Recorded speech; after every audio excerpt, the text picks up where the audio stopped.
안녕하세요. 저는 결혼한 지 6년 만에 이혼을 결정한 30대 여성입니다. 제 인생만큼은 이혼은 없을 거라 생각했는데, 역시 사람은 함부로 앞을 내다보면 안 되는가 봅니다. 정말 이혼까지는 하고 싶지 않았는데, 아무리 가족이더라도 서로 존중이 사라지면 관계를 유지하기 어렵다는 걸 이번 기회에 제대로 배웠네요. 제 사연이 청취자분들께도 하나의 깨달음이 되는 사연이길 바라면서 지금부터 저의 이야기를 들려드릴게요. 저랑 남편은 길에서 흔한 설문조사를 하면서 첫 만남을 가졌는데요. 남편이 제 앞을 가로막고 설문지를 건네길래 해줬거든요. 다 작성한 후 인사하고 가려는데 남편이 남자친구 있냐고 물어봐서 2년이 되었어요.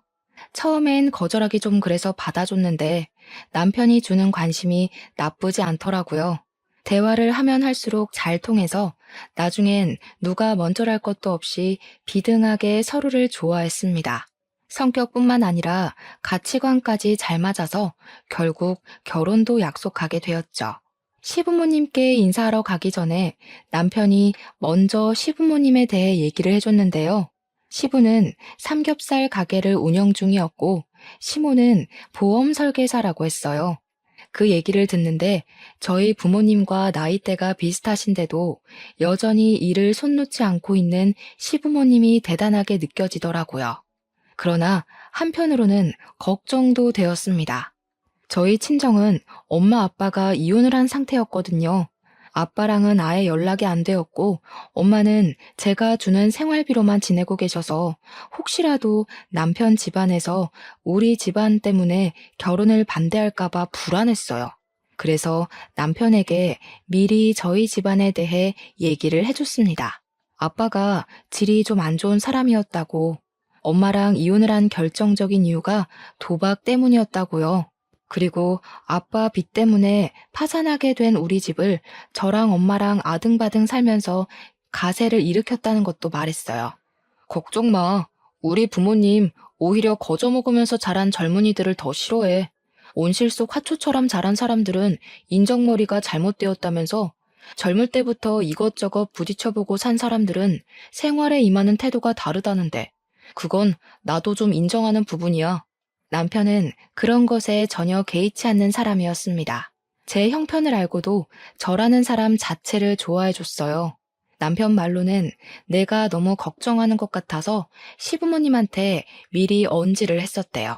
근데 시부모님도 저희 집안 사정 알면서 오케이 했다더라고요.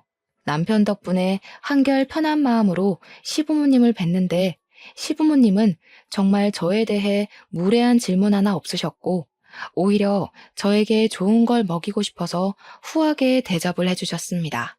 그래서 저는 사실 이 결혼에 별 문제 없을 줄 알고 직진만 했어요.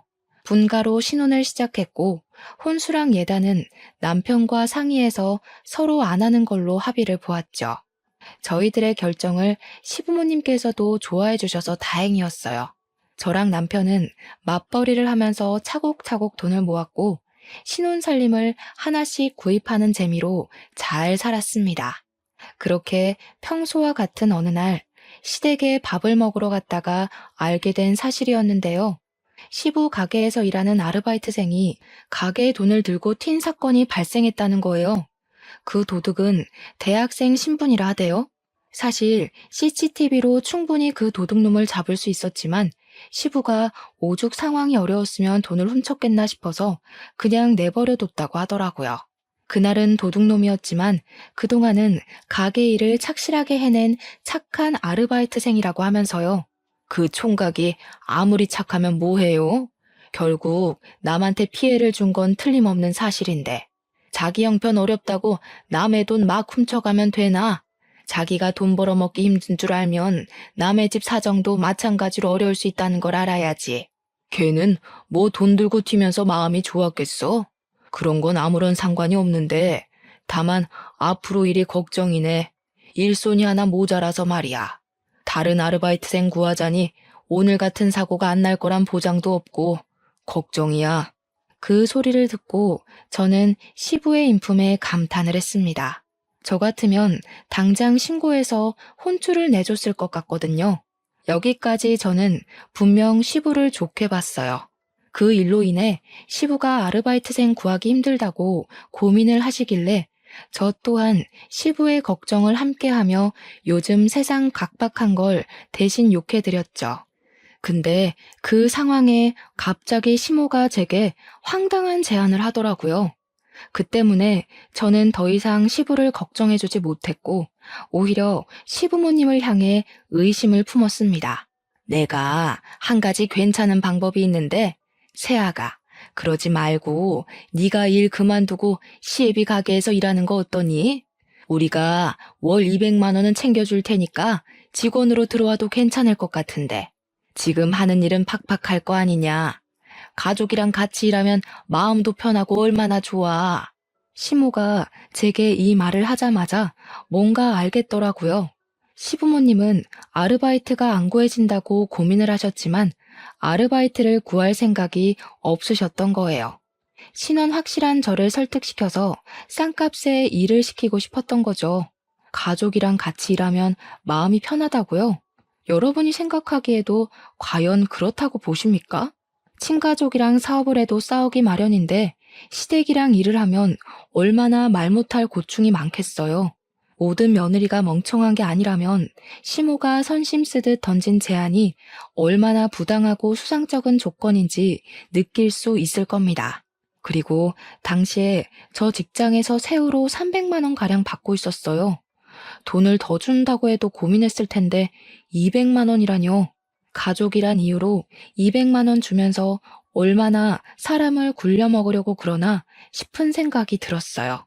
게다가 저는 제가 노력해서 쌓아온 커리어가 너무 좋고 제 청춘 바쳐 일군 직업이나 마찬가지인데 그걸 관두고 저한테 좋을 거 하나도 없는 삼겹살 가게 아르바이트를 하라고요? 아무리 생각해도 혹하는 구석이 없어서 저도 모르게 표정을 어색하게 만들어 버렸어요. 어머님, 저는 하는 일이 있는데요. 그리고 제가 사무직만 반평생 해왔던지라 가게 일머리는 없어요. 저보다는 빠릿빠릿한 학생들이 좋을 거예요. 일은 배우면 다 하게 돼 있는 거지 뭘. 식구가 곤란하다고 하면 돕고 그럴 줄도 알아야지. 우리 가게가 커지고 장사 잘 되면 결정적으로 너희한테 좋은 거잖아. 다 너희 물려줄 유산 될 건데. 안 그러니 아들? 저만 이 대화가 황당하다고 생각하는 건지 모르겠는데 남편은 시모가 묻는 말에도 그저 어깨만 으쓱이며 남일인 듯 방관만 했습니다. 그러다 제가 눈빛으로 무슨 말이라도 해보라고 쏘아대면 남편이 그제야 자기 생각을 툭 꺼냈는데요. 당신 어릴 때부터 굳은 일 많이 하고 자랐을 거 아니야. 식당 일도 곧잘 할 것 같은데? 그러지 말고 한 달이라도 해보고 결정하던가. 남편의 말에 상당한 충격을 받았습니다. 남편이 굳은 일을 언급하자마자 문득 지난 날이 떠올랐어요. 결혼을 허락받기 전 남편이 제게 그런 말을 했었다고 했잖아요. 온실 속 화초처럼 자란 젊은이들은 자기도 그렇고 시부모님이 별로 안 좋아한다고 말이죠. 그 말이 설마 시부 가게 일 도울 며느리를 찾기 위해 떠봤던 건가 싶더라고요. 그날 처음으로 남편한테 배신을 느꼈어요. 순간 그 식사 자리가 호랑이 굴처럼 위협적으로 느껴졌습니다. 결국 저는 아무도 편들어주는 사람 없이 혼자서 헤쳐나갔어요. 할 수 없이 최대한 시부모님의 마음이 안 상하게 죄송하다고 거절을 했어요. 정말 죄송합니다, 어머님. 아버님 가게 힘드신 거 이해하겠는데 제 일을 그만두고 그곳에 갈 수는 없어요. 저한테는 제 직업이 굉장히 소중한 거거든요. 앞으로 승진도 앞두고 있고 월급도 계속 오를 거라서요. 그리고 제 나이에 200만 원 받으면서 아르바이트만 하고 있으면 주변 사람들도 이 집 며느리 볼품 없다고 욕할걸요? 어머, 참나. 남말하는 걸 뭘 그리 신경 쓰니? 200만 원만 준다고 해서 그러는 거냐? 그럼 220만 원은 어떠니? 직장 다니는 거랑 똑같이 받을 거면 우리가 가족한테 왜 도와달라 하겠어? 싸게 일 시킬 수 있는 학생들 쓰지. 그럼 그렇게 하세요. 어머님 말씀하시는 거 들어보니까 저를 가족이라는 이유만으로 싸게 일 시키고 싶은 것 같은데 제가 잘 나가는 직장 내려놓고 그 조건을 받아들일 리가 없죠. 대화를 하다 보니 내몰렸다는 생각을 해서 그런가 저도 모르게 시모의 말을 좀 냉철하게 받아쳤다는 걸 알았어요. 그걸 알아챘을 때는 이미 시모가 제 태도에 화가 난 상태였죠. 제가 단호하게 거절하자 시모는 더 이상 말을 잇지 않고 식사 자리를 정리하셨습니다. 그 옆에서 시부도 한숨을 크게 내쉬더니 자리에서 일어났어요. 시모는 주방으로 가버리고 시부는 방으로 들어가 버리자 그제야 저는 말실수를 했다는 걸 자각했습니다. 그 와중에도 남편은 밥 먹기 바빠 보였어요. 시부가 남긴 밥까지 가져가선 혼자만 속 편하게 배를 채웠습니다. 저희 그만 간다고 하는데도 시부모님은 조심히 가라고 대답만 했지 나와보질 않으셨어요. 시부모님이 저 때문에 토라진 건 알겠는데 그렇다고 제가 하고 싶지 않은 일을 하겠다고 선심을 보일 순 없었어요. 제 모든 걸 포기하고 고기 불판 닦는 일을 하는 건 너무 손해가 크잖아요. 그리고 저는 이 상황을 그냥 방관한 걸로 모자라 저를 더 곤란하게 만들었던 남편에게 서운함을 느꼈습니다. 집으로 돌아가는 차 안에서 남편에게 한마디 했어요. 당신이 거기서 그런 소리를 하면 어떡해. 당신 때문에 그 상황에서 내가 더 죄인이 됐어. 내 입장에 서서 얘기해줬으면 좀 좋아? 당신이 생각해도 어머님, 아버님이 너무 무리한 걸 요구한 것 같지 않았어? 무리할 게 뭐가 있어. 어차피 직장이란 건 언젠가 은퇴가 있기 마련인데 사업은 내가 죽기 전까지 평생 할 수 있는 거잖아. 엄마 아빠가 일 못하게 되면 그 사업 우리 물려준다는데 미래를 생각해서 부모님한테 잘 보여놓으면 좋지 뭘 그래. 그래서 당신도 내가 10년 넘게 쌓아온 커리어 포기하고 삼겹살집에서 아르바이트를 해야 된다는 거야? 나중에 우리가 그 가게 물려받을 거니까. 이유가 그거라면 어머님 아버님도 좀 너무하시네. 멀쩡한 아들 놔두고 왜 남의 집 자식한테 직장을 관두라고 한대? 너랑 내가 남이냐? 아무래도 부모님이 기성세대다 보니까 생각하는 게 옛날 방식이라서 어쩔 수 없지. 나는 부모님 살아계실 동안만이라도 아들 선호한 마음 존중해주고 싶어. 부모님한테 자식은 나밖에 없잖아. 당신이 이해해줬으면 좋겠는데. 옛날 방식으로 사는 사람이라고 이해 안 되는 상식을 밀어붙이는 건 제겐 납득이 안 되었습니다. 저 또한 저희 엄마에게 하나밖에 없는 자식이에요. 옛날 방식 고수하면서 아들은 한자리 하면서 커야 된다는 시부모님 사상에 손뼉 맞춰주고 싶은 생각 추호도 없었어요. 남편이 제게 서운함을 표현했지만 저야말로 저를 이해해 줄 줄 알았던 남편에게 배신을 당한 것 같아서 기분이 상했던 날이었네요. 어쨌든 제가 시부모님께 직접 안 된다고 거절을 했으니 새 아르바이트생을 구할 거라고 생각했습니다. 시간이 지나면 삐쳤던 시부모님의 마음도 가라앉을 거라고 생각했죠. 그런데 제가 너무 마음 편하게 좌시했던 거였어요. 그날이 있고 무려 4개월이 지났는데도 시댁을 방문할 때마다 시부모님은 저를 대면대면하였어요. 시모는 대놓고 제게 감정 상했다는 걸 차가운 말투로 표시했고 시부는 저한테 아예 말을 안 걸었습니다. 시모도 시모지만 시부가 원래 저를 딸처럼 많이 예뻐해 주셨던 분이거든요. 근데 아르바이트 거절했다고 저를 4개월째 투명인간 취급하시니 정말 난감하더라고요. 괜히 마음이 불편해서 저 또한 표정에 곤란함이 그득할 때면 시모가 그런 제 모습을 마주칠 때마다 꼭 가슴 후벼 파는 말을 한마디씩 툭 던지셨어요. 너도 참 독한 편인가 보구나. 가족일 좀 도와주면 될 걸 그게 그렇게 힘들어? 아니면 눈치가 없는 거냐? 우리가 이렇게까지 기분 상해 있으면 젊은 네가 먼저 다가와서 좀 져줄 수 있는 거 아니야? 우리랑 이렇게 지내는 거 불편하면 내 제안 다시 생각해보지 그러니. 네? 아직 아르바이트 안 구하신 거예요? 죄송하지만 어머님, 제 생각은 여전히 똑같아요. 어머님이랑 아버님이 백날 첫날 기다리고 여쭤보셔도 만족스러운 답을 못 드려요. 그러니까 아르바이트 구하세요. 너 보통 고집이 아니구나. 당분간 이 집 문턱 넘는 일 없도록 해라. 아무래도 내가 한동안은 네 꼴 보기 싫을 것 같다. 그래도 시부모님 기분 풀어주고자 일주일에 한 번은 시댁을 찾아왔었는데 그게 오히려 시부모님께 반감을 샀던 것 같았어요. 시부모님이 제가 먼저 아르바이트 하겠다고 말해주길 기다린 것 보면 저를 볼 때마다 그 생각만 하고 있었나 봅니다.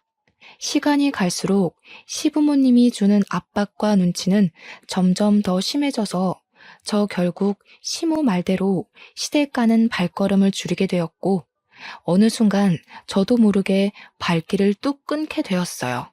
시댁과 화해를 하고 싶지만 당장은 제 얼굴을 보여주는 것이 그분들께 스트레스일 것 같아서 저도 조심했습니다. 그러나 아무리 사이가 안 좋더라도 시댁 행사는 가야 하잖아요. 제가 명색의 며느리인데 시부모님이 꼴 보기 싫다 했다고 시부모님 생신까지 안 챙기면 얼마나 눈치 없는 며느리가 되겠습니까? 시부 생신이라서 마침 시부가 좋아할 만한 선물 사주며 기분을 풀어주면 좋겠다고 생각했습니다. 그래서 저 정말 회사 반차까지 내면서 백화점에 가 신중하게 시부의 선물을 골랐어요. 남편이 뭐하러 그렇게까지 하냐고 그냥 용돈 주면 된다고 하길래 그건 뭔가 성의가 없는 것 같아서 꼭 선물을 해드리고 싶었어요. 그렇게 긴장되는 마음으로 오랜만에 시댁을 방문했습니다.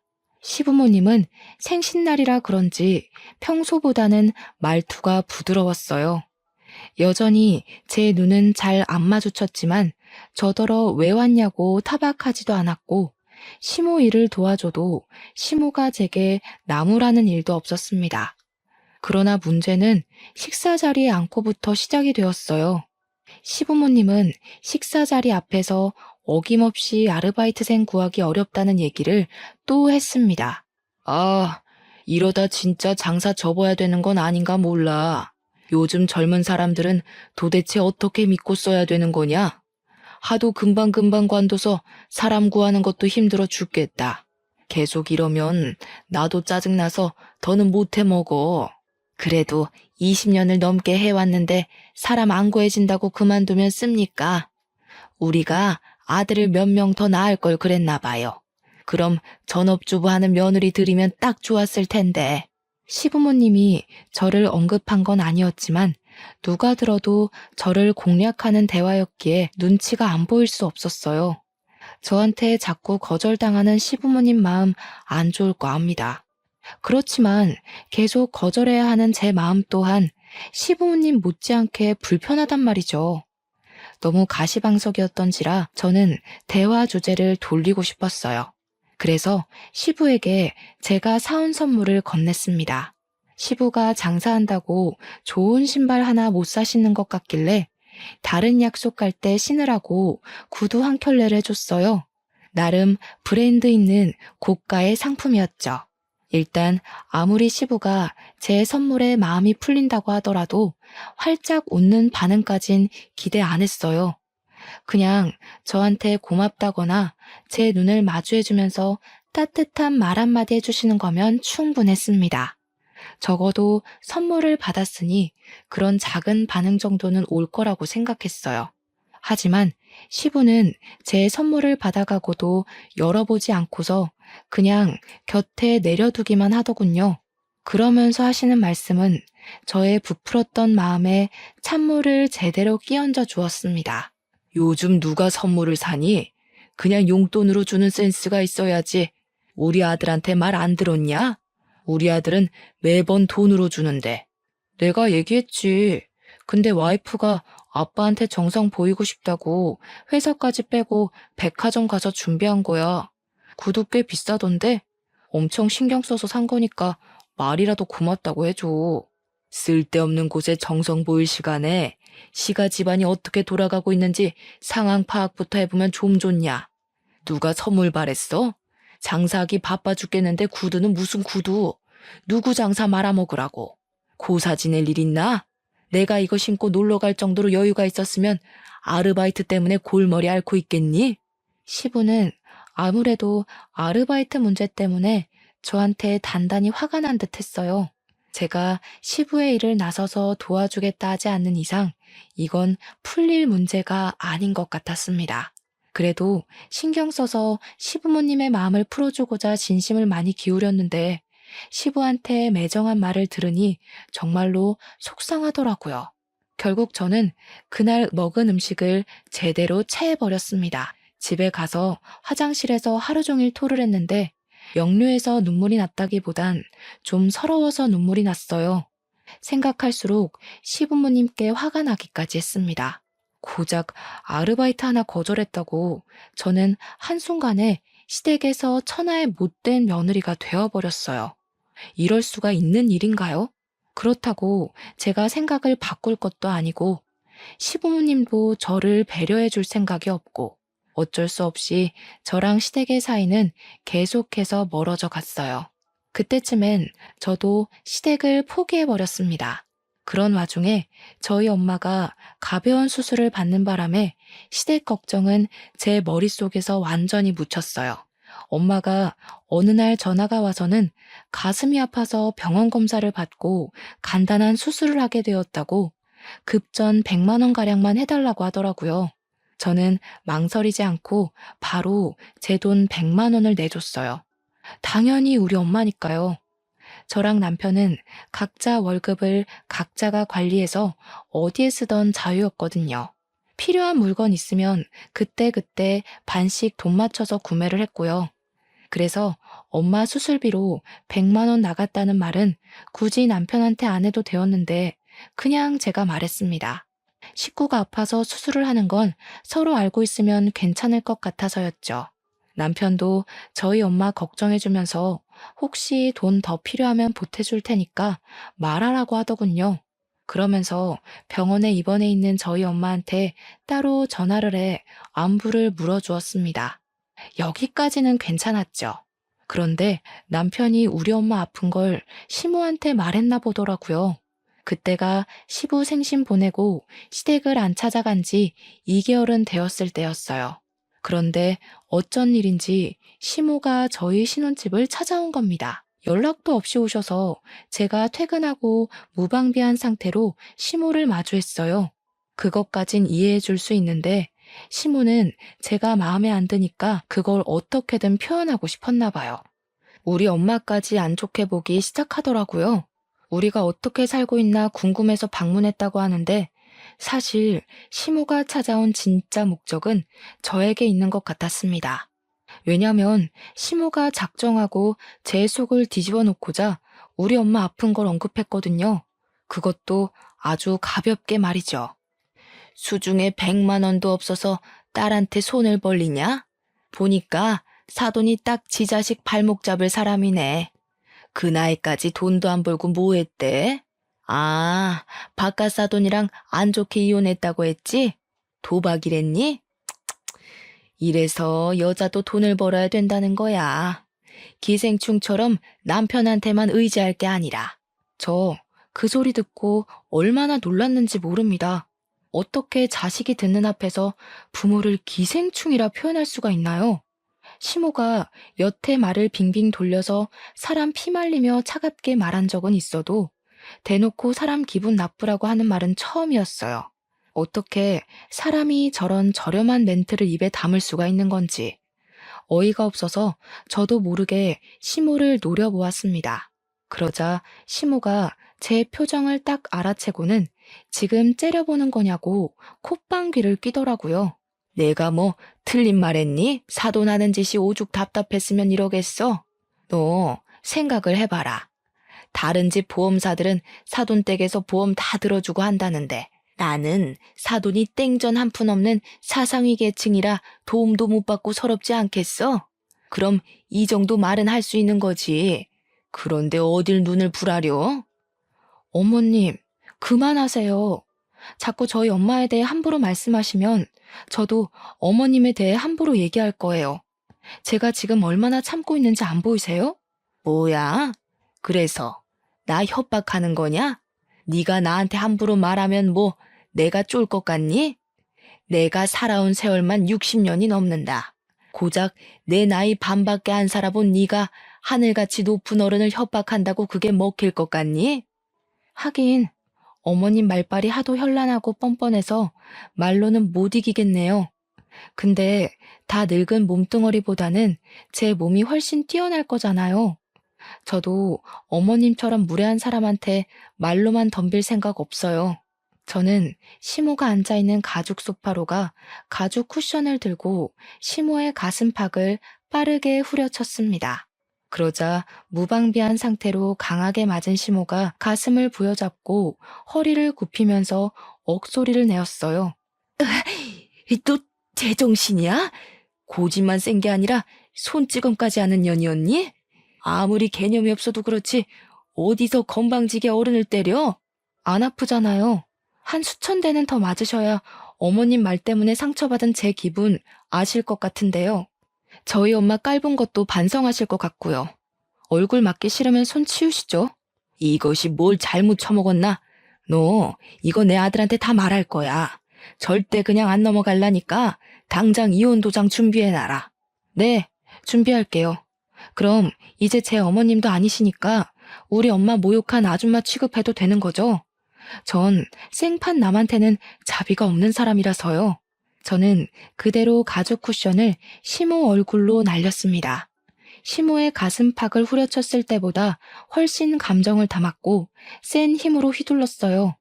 그러자 시모가 코를 부여잡더니 아까보다 더 고통스러운 소리를 빽 지르더군요. 한 대로 아쉬워서 제가 한 번 더 쿠션을 치켜들었더니 시모가 저를 밀치고 불이 나게 집을 박차고 나가버렸습니다. 그리고 저는 일이 커질 대로 커졌다는 걸 알았죠. 시모에게 당당히 이혼을 선언했으니 말 그대로 이혼을 해야 했습니다. 당연히 이 사실을 알았을 남편은 시모의 말만 들었을 테니 시모 편에 서서 제게 항의할 거라 예상을 했어요. 역시나 예상 적중이더군요. 남편은 집에 오자마자 저한테 삿대질을 하면서 성질을 내었습니다. 당신 우리 엄마 코피 터뜨렸다면서? 제정신이야? 어떻게 나이 많은 어른한테 손찌검을 할 수가 있어? 당신 그렇게 안 봤는데 예의라곤 말아먹은 사람이었어? 긴 말하지 말고 그냥 도장 찍자. 나도 우리 집 비렁뱅이라고 대놓고 비웃는 집이랑은 상종하기 싫어. 우리 엄마더러 기생충이네. 그러니까 이혼한 남편도 그 모양 그 꼴이지. 이런 욕하는 어머님을 내가 앞으로 어떻게 모시겠어? 남편은 시모가 우리 엄마를 모욕했는진 몰랐는지 제 말에 약간 당황했습니다. 저는 너무 분해서 눈물까지 흘렸어요. 남편에게 입장 바꿔 생각해보라고 내가 손찌검 끝까지 참았어야 했냐고 짜증을 내버렸습니다. 아무리 그래도 대화로 잘 풀면 되는 걸. 당신이 너무 섣불렀어. 우리 엄마 놀라서 알아누웠다고. 당신이 먼저 가서 사과하는 게 좋을 것 같은데. 그래. 이래서 내가 당신은 별로 설득 안 하고 싶다. 내가 사과를 왜 해? 이제 이혼하면 아무짝에 상관없는 사이인데 우리 엄마 아픈 걸로 깔보셨으니까 벌 받는 거라고 생각하라 그래. 뭐? 야, 이혼이 누구 집 개 이름이냐? 이혼은 무슨 이혼. 그냥 네가 가서 사과하면 다 해결될 문제야. 왜 매번 우리 부모님한테 져주질 않아? 꼭 어른을 이겨먹어야 되겠어? 반대로도 묻고 싶네. 꼭 자식 같은 젊은이를 이겨먹어야겠냐고. 나이 많다고 무조건 배려받기만 원하지 말고 먼저 선심을 보였어야지. 이혼하기 싫으면 어머님 보고 직접 와서 나한테 사과하라고 해. 우리 엄마 깔본 것도 정식으로 사과하라고 하고. 안 그럼 이혼이야. 남편은 제 말에 고민하는 것 같더니 그마저도 자기 자존심 때문인지 제게 굽히고 들어가려 하지 않았습니다. 결국 저더러 마음대로 하라고 짜증만 낸 뒤에 돌아서 버리더군요. 이쯤 되니까 제가 누구를 사랑했고 누구를 위해 이 집 식구가 되어 마음고생을 했는지 모르겠더군요. 저랑 찰떡궁합인 줄 알았던 남편이 결혼 생활 몇 년 만에 이렇게 변해버린 모습을 보자 너무 서러웠어요.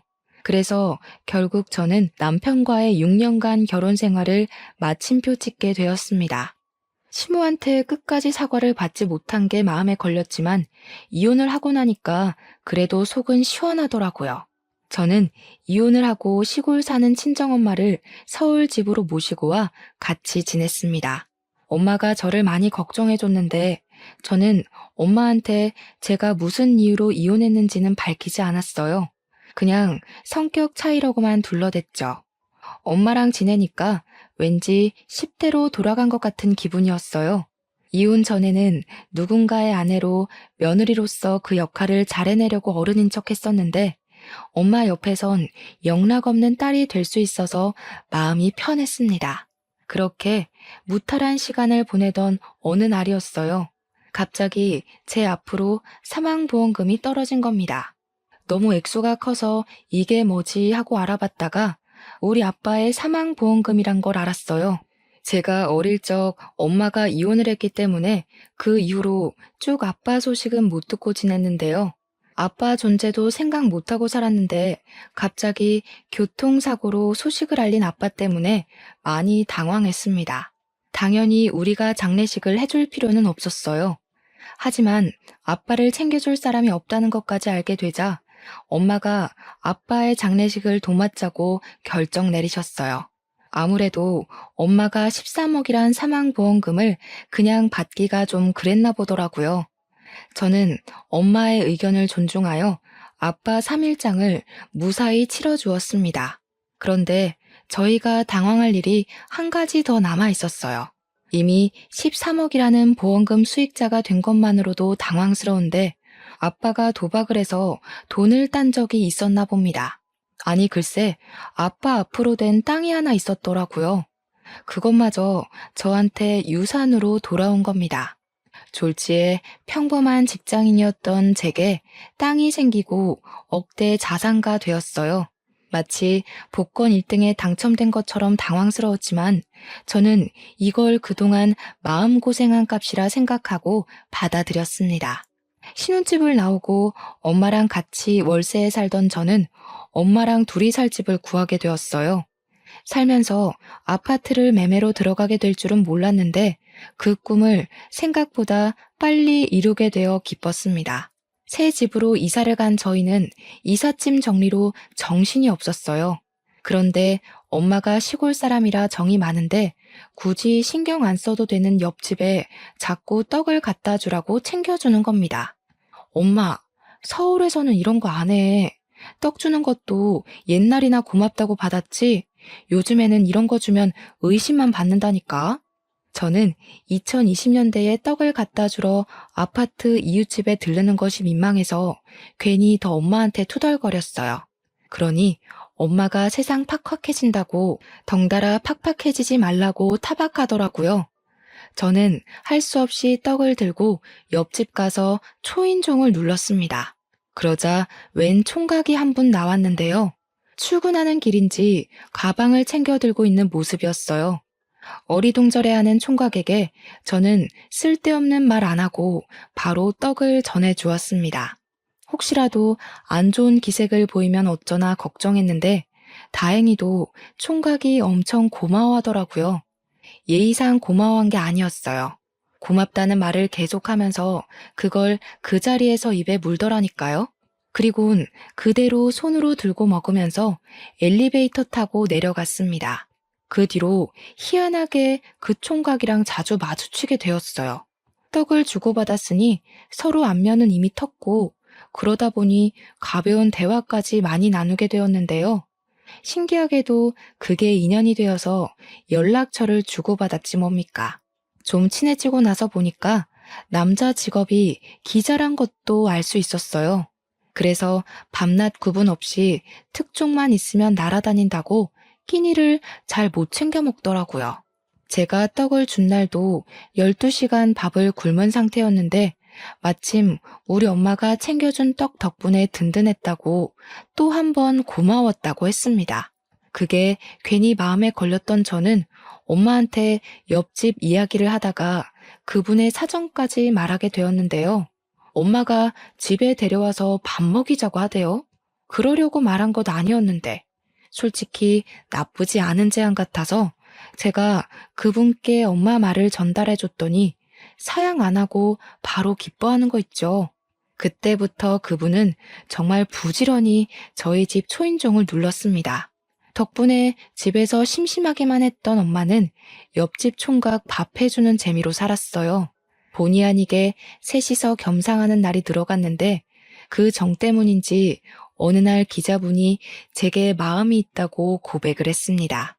그런데 저는 이혼녀잖아요. 저 또한 기자분에게 호감이 있었지만 이혼녀 꼬리표가 미안해서 그 감사한 마음을 받아주질 못했습니다.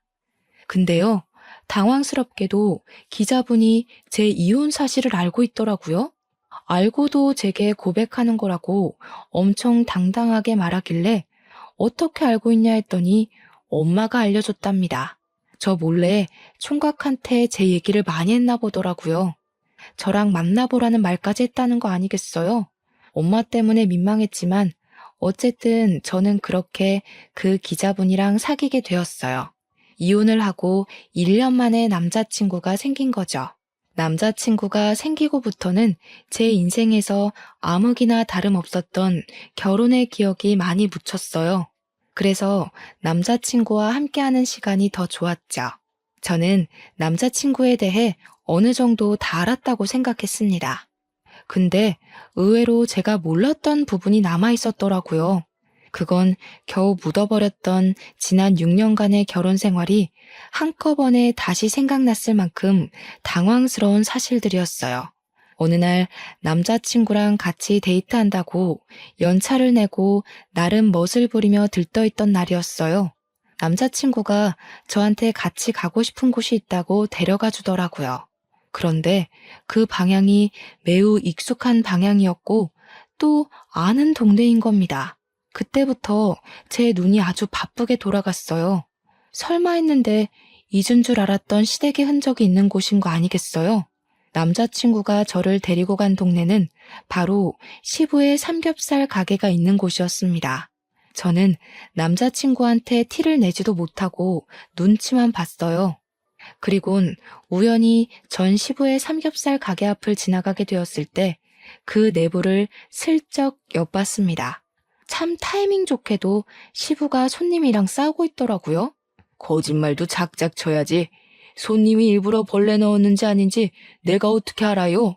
우리 매장에 CCTV도 없거든요. 그거 알고서 마음대로 벌레 넣은 거 아니야?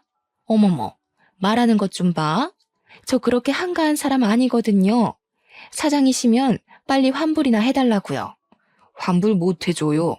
기분 나쁘면 인터넷에 올리든가 말든가. 분명 우리가 갖다 줄 땐 벌레 없었다고요. 나는 모르는 일입니다. 손님이랑 싸우고 있는 시부를 보면서 예나 지금이나 성질머리 참 여전하다는 생각을 했어요.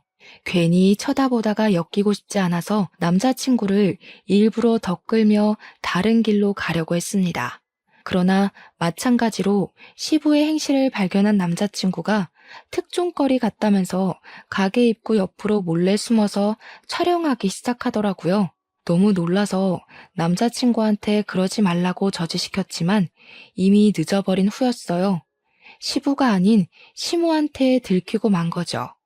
시모는 제 남자친구를 향해 뭐 하는 놈이냐고 삿대질을 하다가 그 옆에 서 있는 저를 보고서 기겁하셨습니다. 어머 깜짝이야. 너 뭐야? 어디서 재수없게 또 얼굴을 비춰? 설마 뒤늦은 복수라도 하겠다는 거니?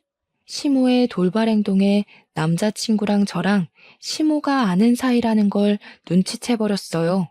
저한테 대놓고 묻길래 저도 굳이 숨길 필요 없어서 전 시모라고 얘기를 해주었습니다.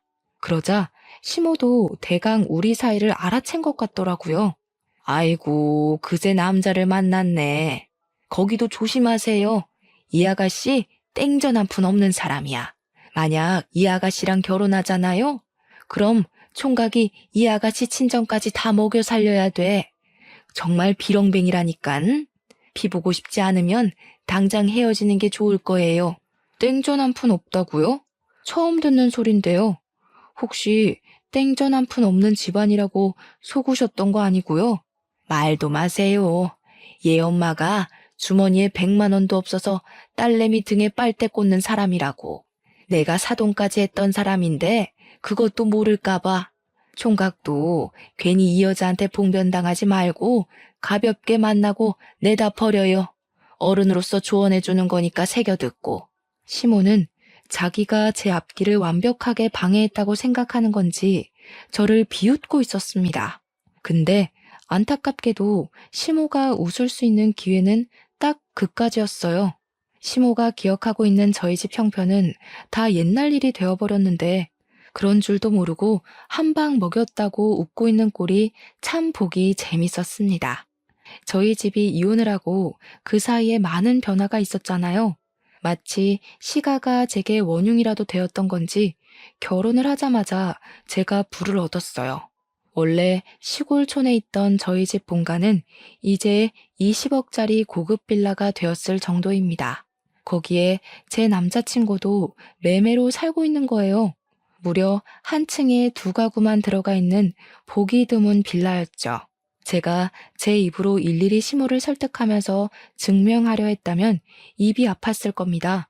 그런데 남자친구가 저랑 엄마의 형편에 대해 이미 알고 있으니까 산 증인이 되어주더라고요. 남자친구는 우리 집안 여유에 대해서 자기가 알고 있는 사실을 시모한테 전부 발설하였습니다. 이미 그것만으로 당황한 시모가 자존심 때문이라도 억지로 우리를 의심했는데요. 남자친구가 그 다음 뒤있는 말엔 시모뿐만 아니라 저도 놀라움을 금치 못해서 입을 벌렸어요. 이런 사람들이 우리 아빠 건물에 장사하고 있는 줄은 몰랐네요. 재수가 없을라니까 어디서 이런 것들이 우리 아빠 건물에 들어차 있었지? 아빠한테 내쫓으라고 해야겠다. 안 그랬다간 건물값 떨어지겠네. 저도 전혀 몰랐던 사실인데 시부가 하는 가게 건물 주인이 남자친구 아빠라는 겁니다. 이건 전혀 생각지도 못했던 사실이라 좀 충격이었어요. 알고 보니 남자친구가 살고 있는 집도 남자친구 아빠가 해준 거라네요.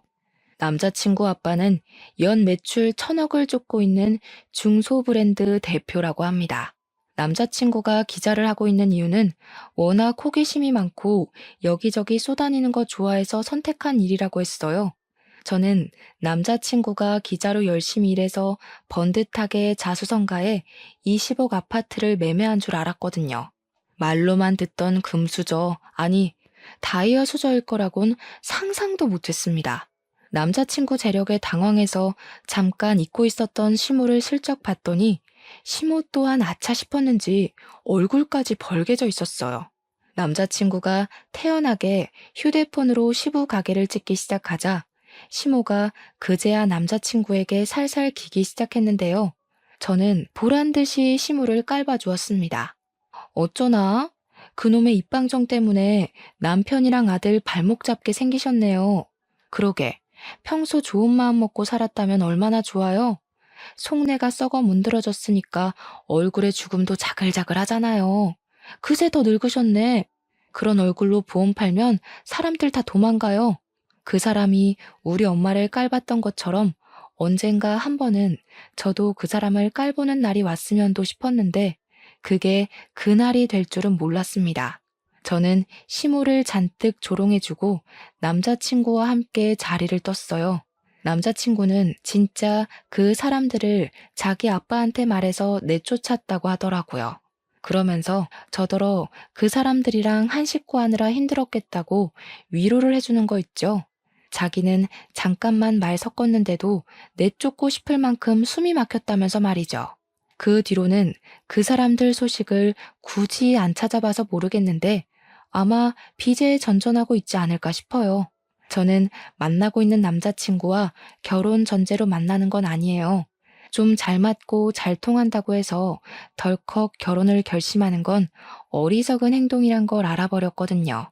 결혼을 하고 싶은 타이밍이 어떨 때 들어야 정답인 건지 아직은 모르겠지만 지금 만나고 있는 남자친구랑은 그저 모든 걸 신중하고 싶네요.